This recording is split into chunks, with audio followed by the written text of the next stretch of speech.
أعوذ بالله السميع العليم من الشيطان اللعين الرجيم. بسم الله الرحمن الرحيم. الحمد لله الذي لم يتخذ صاحبة ولا ولدا ولم يكن له شريك في الملك ولم يكن له ولي من الذل وكبره تكبيرا. الصلاة والسلام والتحية والإكرام على سيدنا ومولانا أبي القاسم محمد اللهم صل على محمد وآله الطيبين الطاهرين المعصومين المظلومين الذين أذهب الله عنهم الرجس وطهرهم تطهيرا. ولعنة الله على أعدائهم أجمعين من الآن إلى قيام يوم الدين.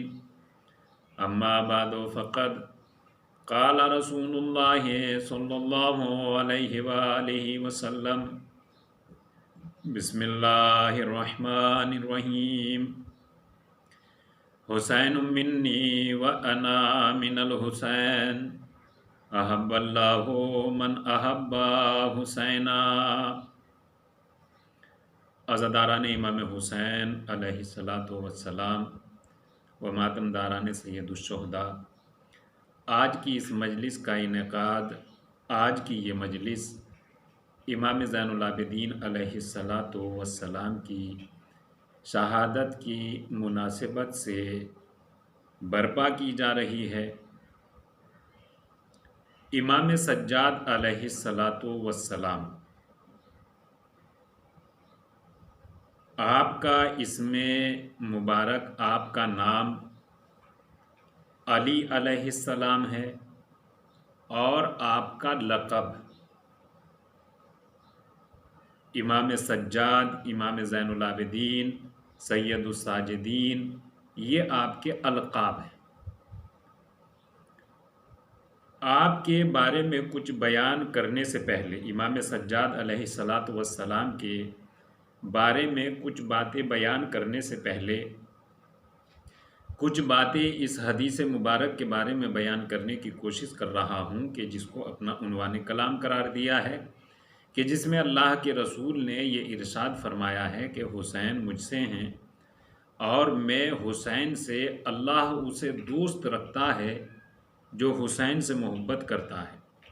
یہ حدیث مبارک بہت ہی مشہور ہے اور فریقین نے، شیعہ اسکالرز نے اور سنی اسکالرز نے، دونوں نے اس حدیث رسول کو اپنی اپنی کتابوں میں تحریر فرمایا ہے، لکھا ہے. اس حدیث مبارک میں اللہ کے رسول نے جو باتیں اپنی ذات سے متعلق امام حسین کی طرف نسبت دی ہیں، وہی تمام باتیں امام حسین کی بھی اپنی طرف نسبت دی ہے. یعنی نسبت دو طرفہ ہے، صرف یہی نہیں ہے کہ حسین مجھ سے ہے. اگر صرف حدیث یہ ہوتی کہ حسین مجھ سے ہیں تو یہ بات تو کلیئر تھی، لیکن اگلی بات کہ جس میں یہ کہا جا رہا ہے کہ میں بھی حسین سے ہوں، یہ بات ہمیں فکر کرنے کی دعوت دے رہی ہے کہ کیسے نانا نواسے سے ہیں. یہ غور طلب بات ہے، اس میں بہت زیادہ دقت کرنا چاہیے. یہ پیغام رسالت ہے، یہ حدیث رسول ہے، اور بات کی اہمیت کہنے والے سے ہوتی ہے. یعنی ایک بات اگر میں بیان کر رہا ہوں تو شاید اس کی اتنی اہمیت نہ ہو، لیکن ایک بات اگر کوئی صاحب منصب، صاحب اقتدار اور کوئی مجھ سے بڑا بیان کر رہا ہے تو میرے مقابلے میں مجھ سے بڑا جو بات بیان کر رہا ہے اس کی بات کی زیادہ ویلیو اور اہمیت ہوگی. ایسے ہی اگر کوئی بات مثلاً مرجع تقلید اور ایک بڑا عالم دین، جید عالم دین بیان کرتے ہیں تو ان کی بات میں اور زیادہ ویلیو ہوتی ہے. ایسے ہی اگر کوئی بات ایک معصوم انفالیبل پرسنالٹی بیان کرتی ہیں تو ان کی بات بالکل قابل یقین ہوتی ہے اور ان کی بات کی ویلیو بہت ہی زیادہ ہوتی ہے۔ تو بات اور حدیث مبارک رسول کی حدیث ہے کہ جن کے بارے میں یہ اعلان ہے کہ ما ینطق عن الہوا، یہ تو اپنی مرضی سے بولتے بھی نہیں، یہ وہی بولتے ہیں جو ان کا مالک بلوانا چاہتا ہے، جو ادھر کا حکم ہوتا ہے یہ بیان کرتے ہیں۔ تو اس اعتبار سے حدیث مبارک کی بہت زیادہ اہمیت ہے، بہت ہی زیادہ ویلیو ہے، اور اس اہمیت اور عظمت کے باوجود ہمیں غور کرنا چاہیے کہ کس طریقے سے نانا نواسے سے ہے۔ اس بات کو اور زیادہ کلیئر کرنے کے لیے آپ حضرات کی خدمت میں ایک آپ کی بارہا اور بہت بار سنی ہوئی ایک بات بیان کرنا چاہتا ہوں تاکہ یہ بات بالکل کلیئر ہو جائے کہ جناب نوح علیہ السلام نے جب بارگاہ خداوندی میں اپنے قوم کی شکایت کی، میرے مالک، تو حکم ہوا وصنع الفلک، اے نوح کشتی تیار کیجیے، کشتی بنائیے۔ جناب نوح نے حکم خدا کے مطابق کشتی بنانا شروع کی، اور اس کشتی کے بننے میں ایک بہت زیادہ عرصہ لگا، یعنی لانگ ٹائم لگا۔ یہ کشتی بہت مدت کے بعد جا کر تیار ہوئی، اور جب کشتی تیار ہوئی تو عذاب الہی آنا شروع ہو گیا۔ زمین سے پانی ابل رہا ہے، آسمان سے موسلادھار بارش ہو رہی ہے، اور جناب نوح اپنے ساتھیوں کو لے کر اس کشتی میں سوار ہو گئے۔ جناب نوح بھی سوار ہیں اور جناب نوح کے ساتھی بھی کشتی میں سوار ہیں۔ جس کشتی کو کشتی نجات کا نام دیا گیا ہے، کشتی بنائی کس نے؟ خود جناب نوح نے حکم خدا کے مطابق کشتی بنائی، اور کشتی بنانے کے بعد جب طوفان آنا شروع ہوا اور ہر جگہ پانی ہی پانی ہو گیا، تو جناب نوح اپنے ساتھیوں کو لے کر کشتی میں سوار ہو گئے، اور خود جناب نوح نے یہ اعلان بھی کیا کہ آج وہی نجات حاصل کرے گا جو کشتی نجات میں سوار ہو جائے گا، ورنہ آج نجات پناہ ممکن نہیں ہے، آج ہر کوئی غرق ہو جائے گا۔ جناب نوح نے کہا کہ کشتی میں سوار ہو جائیے، لیکن وہی چند افراد جو آپ کی تبلیغ پر لبیک کہتے ہوئے، جنہوں نے آپ کی ہدایت کو قبول کیا تھا، وہ آپ کے ساتھ آ گئے، اور آنے کے بعد تاریخ یہ بتاتی ہے، اسلامک ہسٹری یہ کہتی ہے کہ انہی لوگوں نے نجات حاصل کی کہ جو کشتی میں سوار ہو گئے تھے۔ اس کے علاوہ جناب نوح کے فرزند، آپ کے بیٹے، آپ کا بیٹا، وہ بھی نجات حاصل نہ کر سکا۔ کیوں؟ اس لیے کہ وہ کشتی میں سوار نہیں ہوا تھا۔ تو اب یہ دیکھیے، غور کرنے کی بات یہ ہے کہ طوفان سے پہلے، طوفان نوح سے پہلے کشتی جناب نوح سے تھی، اور طوفان نوح کے بعد نوح کشتی سے ہیں۔ جناب نوح نے کشتی بنائی، اور کشتی نے جناب نوح اور آپ کے ساتھیوں کو نجات دی۔ بس اس مثال سے یہ بات بالکل کلیئر ہو جاتی ہے کہ سن 61 ہجری کے طوفان سے پہلے امام حسین اللہ کے رسول سے ہیں، اور واقعہ کربلا کے بعد رسول امام حسین سے ہیں۔ اس لیے کہ امام حسین علیہ السلام نے وہ دین الہی، وہ اسلام مبین، جس کے لیے اللہ کے رسول نے زحمت برداشت کی، مصائب اٹھائے، کانٹوں پر چلے، اس دین کو حیات جاویدانی عطا کی۔ امام حسین علیہ السلام نے دین رسول کو، دین الہی کو، جو دین کے ساتھ کھلواڑ کیا جا رہا تھا، اس کھلواڑ کو روکا، اس حلال کو حلال بنایا قیامت تک، اور حرام کو حرام رہنے دیا قیامت تک۔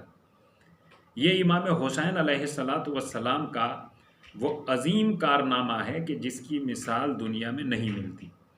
بس یہیں سے اپنی بات کو شروع کرتا ہوں کہ جتنی ضرورت یا جتنی اہمیت یا جو کام امام حسین نے اسلام کے لیے کیا، وہی کام امام سجاد نے کربلا کے لیے کیا۔ جتنی ضرورت اسلام کو امام حسین کی تھی، اتنی ہی ضرورت کربلا کو امام سجاد کی تھی۔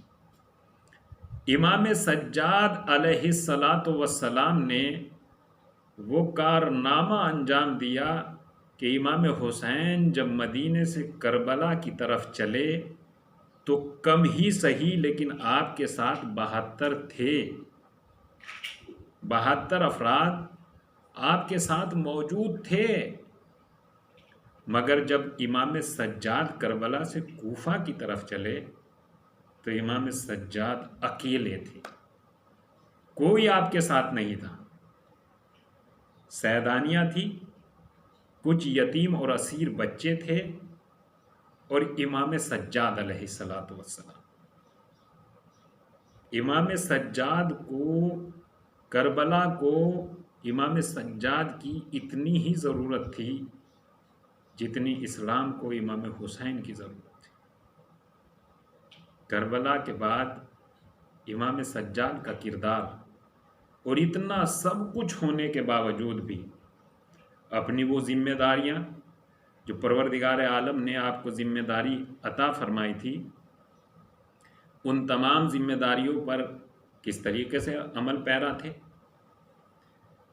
آپ کو سجاد، امام سجاد، سجاد یعنی بہت زیادہ سجدہ کرنے والا، ساجد بھی سجدہ کرنے والے کو کہتے ہیں اور سجاد بھی سجدہ کرنے والے کو ہی کہتے ہیں، لیکن اس فرق کے ساتھ کہ ساجد یعنی کوئی نارمل سجدہ کرنے والا، مگر سجاد بہت زیادہ سجدہ کرنے والے کو سجاد کہتے ہیں۔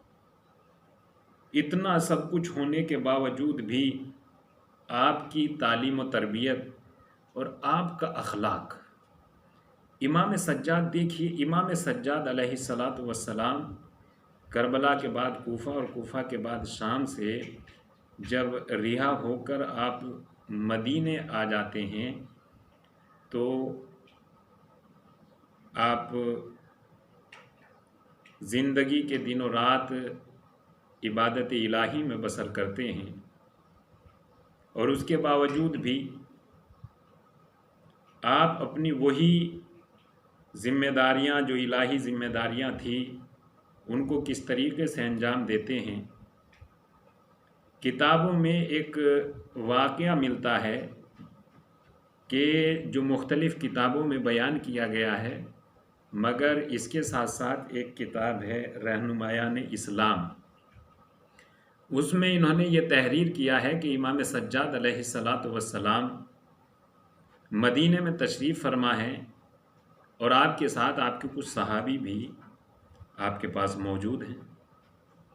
ایک شخص آتا ہے اور آنے کے بعد امام سجاد کو بھری محفل میں، امام زین العابدین علیہ السلام کو بھری محفل میں ساتھیوں کے سامنے، اصحاب کے سامنے برا بھلا کہنا شروع کر دیتا ہے۔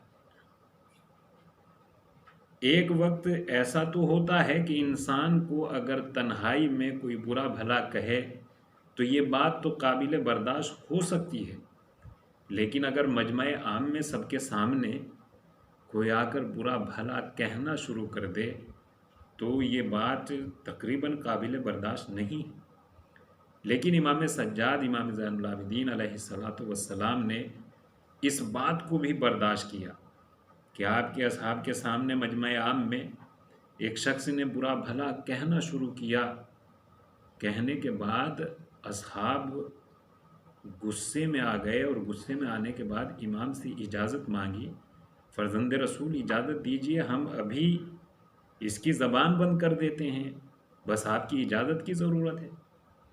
لیکن امام علیہ السلام نے اجازت نہیں دی، نہیں یہ جو کہہ رہے ہیں انہیں کہنے دیجئے۔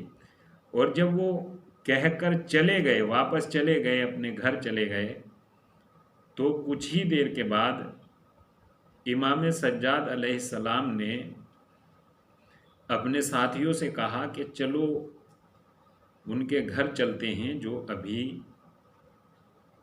کہہ رہے تھے، کچھ بیان کر رہے تھے۔ اصحاب جو امام سجاد کے اصحاب تھے انہوں نے کہا فرزند رسول اگر آپ اسی وقت کہہ دیتے تو ہم تبھی اس کی زبان بند کر دیتے اور بہت اچھا موقع ہوتا کہ ہم موقع پر ہی اس کا کام تمام کر دیتے، لیکن اب اس کے گھر جا کر اس سے بدلہ لیں، کیونکہ حکم امام تھا۔ امام نے اپنے اصحاب کو حکم دیا کہ نہیں چلیے، تو اصحاب چلے، اور جیسے ہی امام اس شخص کے دروازے پر پہنچے تو دق الباب کیا، آنے والے نے معلوم کیا کون، تو امام نے جواب دیا میں علی ابن الحسین، میں حسین کا بیٹا علی ہوں۔ جیسے ہی اس نے یہ نام سنا تو وہ سمجھ گیا کہ شاید یہ اپنا بدلہ لینے کے لیے آئے ہیں، ابھی کچھ دیر پہلے تو میں انہیں برا بلا کہہ کر آ ہی رہا ہوں، تو شاید یہ اپنا بدلہ لینے کے لیے آئے ہیں۔ تو وہ یعنی تیار ہو کر، آمادہ ہو کر گھر سے نکلا، اور نکلنے کے بعد جیسے ہی اس نے امام کو دیکھا تو امام نے کہا کہ اے بھائی میں بدلہ لینے کے لیے نہیں آیا ہوں، بلکہ میں تو اپنے مالک کی بارگاہ میں دعا کرنے کے لیے آیا ہوں۔ مالک ابھی کچھ دیر پہلے جو یہ میرے بارے میں کہہ رہا تھا، اگر وہ باتیں مجھ میں پائی جاتی ہے تو مالک تو میری ان باتوں کو معاف کر دے، اور اگر وہ باتیں میرے بارے میں جو یہ کہہ رہے تھے وہ باتیں مجھ میں نہیں پائی جاتی تو میرے مالک تو اس انسان کو معاف کر دے۔ جیسی اس انسان نے امام سجاد کا یہ اخلاق دیکھا، یہ احسان فرمائیاں، یہ کرم فرمائیاں دیکھی، تو امام سجاد وہ شخص آیا اور آگے بڑھا، اور آگے بڑھنے کے بعد امام سجاد کی پیشانی کا بوسہ دیا، اور بوسہ دینے کے بعد خود اس نے یہ اقرار کیا کہ آپ میں وہ باتیں نہیں موجود، وہ میں سب غصے میں کہہ رہا تھا، لیکن ہاں یہ میں اقرار کر رہا ہوں اور یہ میں بات مان رہا ہوں کہ آپ میں تو وہ کمیاں اور وہ باتیں موجود نہیں ہیں، مگر وہ سب کی سب باتیں مجھ میں موجود ہیں۔ یہ ہے امامت، اور یہ ہے امامت کا اخلاق۔ اگر صحابیوں کی بات مان کر امام اس کی زبان بند تو کروا سکتے تھے، لیکن امام علیہ السلام خود اسی کی زبان سے یہ اقرار نہیں کروا پاتے کہ وہ خود اس باتوں کا مستحق ہے جو بات وہ امام کے بارے میں کہہ رہا تھا، جو برا بھلا وہ امام کو کہہ رہا تھا وہ تو خود اسے اپنے بارے میں کہنا چاہیے تھا۔ یہ ہے امامت کے امامت کا مطلب یہ نہیں ہے کہ اگر دو چار انسان ساتھ میں ہے تو ان کی مدد سے سامنے والے کی زبان بند کروا دی جائے، بلکہ امامت وہ ہوتی ہے جو اپنے کمال اخلاق سے انسان کی فکروں کو بدل دیتی ہے، انسان کی تھنکنگ کو چینج کر دیتی ہے امامت۔ اب یہ انسان جو اب تک برا بھلا کہہ رہا تھا، اب اپنے ہی گھر میں تمام اصحاب کے سامنے یہ اقرار کر رہا ہے کہ نہیں، آپ میں وہ سب باتیں نہیں پائی جاتی، آپ تو بالکل ایک دم معصوم ہیں، آپ میں وہ سب باتیں نہیں پائی جاتی، وہ سب باتیں تو مجھ میں پائی جاتی ہیں۔ یہ ہے اخلاق، یعنی انسان کی سوچ کیسے بدلی جا سکتی ہے، اچھے اخلاق کے ذریعے سے، اچھی باتوں کے ذریعے سے۔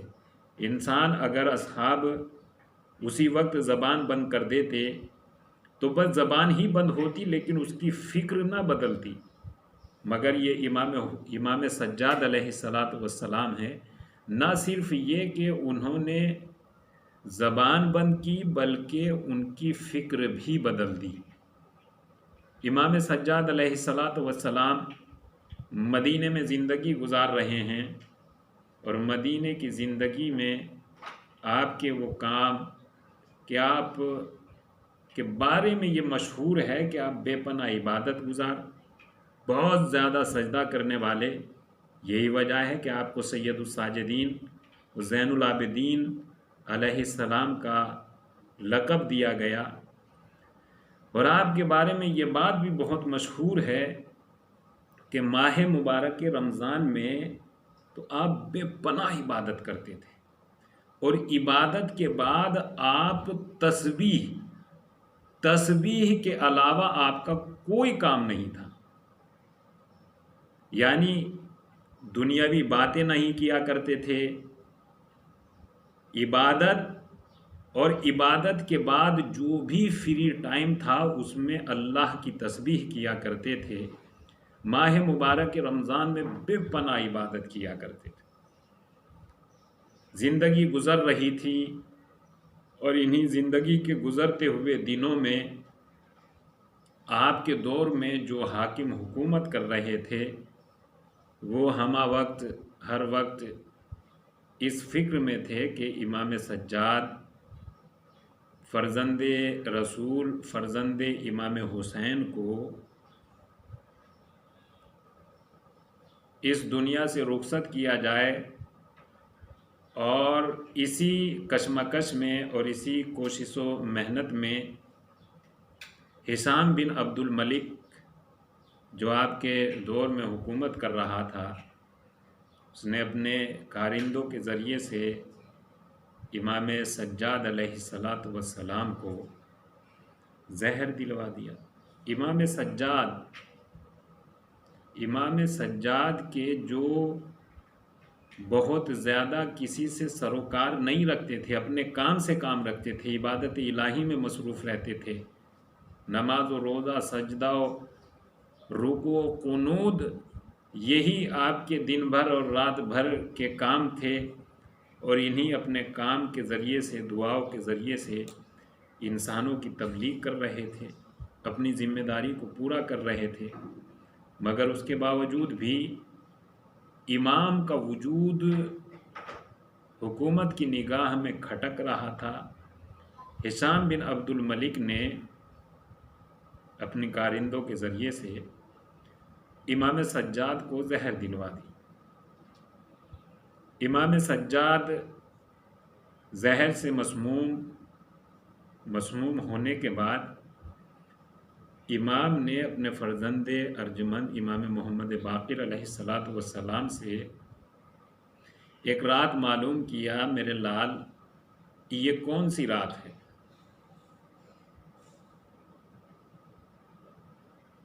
امام باقر علیہ السلام نے جواب دیا، بابا جان یہ فلاں رات ہے.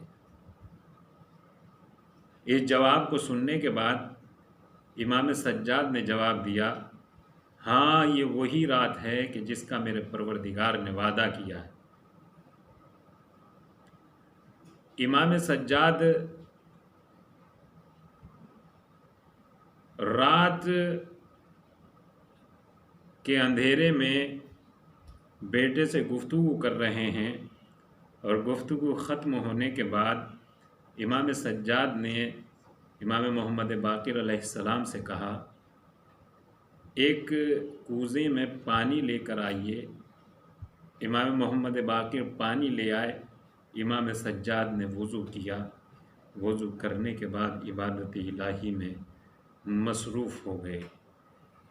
پہلے ہی خبر دے چکے تھے کہ یہ وہی رات ہے جس رات میرے پروردگار نے مجھے اپنی بارگاہ میں حاضر کرنے کا وعدہ کیا ہے. یعنی یہ زندگی کی آخری رات امام سجاد نے پانی طلب کیا. پانی طلب کرنے کے بعد عبادت الہی میں مصروف ہو گئے. زہر کا اثر ہونا شروع ہوا، اور صبح یہ رات ختم ہوتے ہوتے امام کی زندگی بھی تمام ہو رہی ہے. امام سجاد علیہ الصلاۃ والسلام اس دنیا میں نہیں رہے، امام محمد باقر علیہ الصلاۃ والسلام جب امام سجاد علیہ الصلاۃ والسلام کو غسل و کفن کے لیے ایک حجرے میں لے کر گئے تو کیا دیکھا، جیسے امام محمد باقر نے امام سجاد کو غسل دینا شروع کیا تو کیا عالم ہوا کہ امام محمد باقر نے چیخ مار کر رونا شروع کیا، امام رو رہے ہیں اور غسل دے رہے ہیں۔ انہوں نے معلوم کیا آقا کیا وجہ ہے، آپ اس عالم میں کیوں رو رہے ہیں؟ امام محمد باقر نے جواب دیا، کربلا کے واقعے کو تقریباً بہت بڑی مدت گزر گئی، ایک زمانہ گزر گیا، اس کے بعد بھی میرے بابا کی گردن پر توکے خاردار کے نشان بھی ہے، ان کی پشت پر زنجیروں کے نشان بھی ہے۔ جیسے ہی غسل و کفن تیار ہوا اور تیار ہونے کے بعد امام حسین نے امام سجاد کو غسل کفن دیا اور غسل و کفن تمام ہوا، تمام ہونے کے بعد جنت البقیع کی طرف امام سجاد علیہ الصلاۃ والسلام کا یہ جنازہ لے کر امام محمد باقر چلے اور امام حسن کے پہلو میں، امام حسن علیہ السلام کے پہلو میں جنت البقیع مدینہ منورہ میں امام سجاد کو دفن کر دیا گیا۔ میں کہوں گا مولا سب کچھ صحیح، آپ کو بہت مصیبتیں اٹھانی پڑی، آپ کو بہت رنج و الم برداشت کرنے پڑے، مگر آخری وقت میں آپ جب اپنے مالک کی بارگاہ میں حاضر ہو رہے تھے تو آپ کے یہاں آپ کے بیٹے موجود تھے، آپ بیماری مرگ پر تھے، آپ کے بیٹے محمد باقر آپ کے سرحانے وصیت سن رہے تھے، مگر ہائے مظلومیت امام حسین، اب امام حسین کا وقت آخر آیا تو کوئی وصیت سننے والا نہیں تھا۔ امام حسین خود اپنے بیمار بیٹے سید سجاد کے پاس گئے اور جانے کے بعد کہا میرے لال خدا حافظ، اب تمہارے بابا اپنے مالک کی بارگاہ میں حاضر ہونے کے لیے جا رہے ہیں۔ امام سجاد نے امام حسین کو سلام آخر کیا، امام حسین میدان کربلا میں آنے کے بعد آپ نے جہاد کے فرائض انجام دیے اور رہنے کے بعد شمر ملون اپنے لشکروں کے ساتھ امام حسین پر حملہ آور ہوا، امام حسین کو حکم خدا ہوا یا ایتھا النفس المطمئنہ، اے نفس مطمئنہ، امام حسین نے اپنی تلوار کو نیام میں رکھا، فوج یزید نے حملہ کرنا شروع کیا، امام حسین زین سے زمین پر آ گئے، فضا میں آواز بلند ہوئی، الا قتل الحسین بکربلا، الا ذبح الحسین بکربلا، انا للہ و انا الیہ راجعون۔ میرے مالک ہماری اس عزاداری کو قبول فرما۔ زیارت امام زین العابدین علیہ الصلاۃ والسلام۔ بسم اللہ الرحمن الرحیم۔